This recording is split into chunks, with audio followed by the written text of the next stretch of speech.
ছাত্ৰসন্থা আৰু UNB ট্ৰাষ্টে বডোফাৰ মৃত্যু দিৱস পালন কৰিছে দতমাৰ টুলুংগাপুৰীত। ইয়াত আমিও অংশগ্ৰহণ কৰিছোঁ। সকলো বড়ো জনগোষ্ঠীয়ে ইয়াত অংশগ্ৰহণ কৰাটো উচিত বা এই অঞ্চলৰ সকলো শ্ৰেণীক অকল বড়োসকলৰ কাৰণে নহয়, পিছ পৰি থকা এই নামনি অসমৰ কাৰণে বডোফা উপেন্দ্ৰনাথ ব্ৰহ্মই তেওঁ এটা সপোন দেখিছিলে। তো সেইকাৰণে আমি এই অঞ্চলৰ সকলোৱে বডোফাক স্মৰণ কৰাটো উচিত বুলি মই ভাবোঁ। আজি আমি ইয়াত আহি পেলাই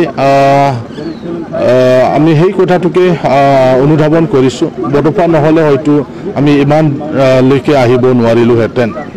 তেওঁৱে সকলো আজি BSc, BTC আৰু BTR যে হৈছে তেওঁৰ কাৰণে হৈছে, আৰু এই অঞ্চলৰ যে উন্নয়ন হৈছে আজিলৈকে তেওঁৰ অৱদানৰ কাৰণে এইবিলাক হ'বলৈ সক্ষম হৈছে। তো অসম চৰকাৰকো ধন্যবাদ দিছোঁ। এই বছৰৰ পৰা যিহেতু বডোফাৰ জন্ম দিৱসটো গোটেই অসমত ছাত্ৰ দিৱস হিচাপে পালন কৰিছে, তাৰ বাবে মই ধন্যবাদ জ্ঞাপন কৰিছোঁ। আৰু এই টুলুংগাপুৰীত ডেভেলপ কৰিবৰ কাৰণে অসম চৰকাৰ আৰু BTC চৰকাৰৰ পৰা পুঁজি আবণ্টন দিয়া হৈছে, তাৰ বাবেও মই ধন্যবাদ জ্ঞাপন কৰিছোঁ। কৰিব লগা বহুত ইয়াত আছে।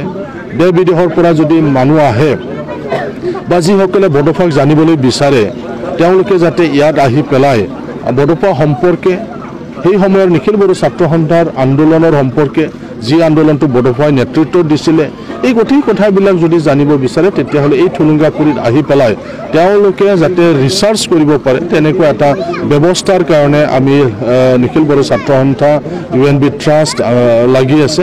গতিকে এই পুঁজি আবণ্টন পোৱাৰ পিছত এই গোটেই কামবিলাক ইয়াত সমাপন হ'ব বুলি আমি আশা কৰিছোঁ। আৰু বডোফা উপেন্দ্ৰনাথ ব্ৰহ্মক নেশ্যনেল আৰু ইণ্টাৰনেশ্যনেল লেভেলতো যাতে আমি লৈ যাব পাৰোঁ, কাৰণ পিছ পৰি থকা জাতি জনগোষ্ঠীৰ কাৰণে তেওঁ যি ধৰণৰ কাম কৰিলে সেইটো লেখত ল'বলগীয়া।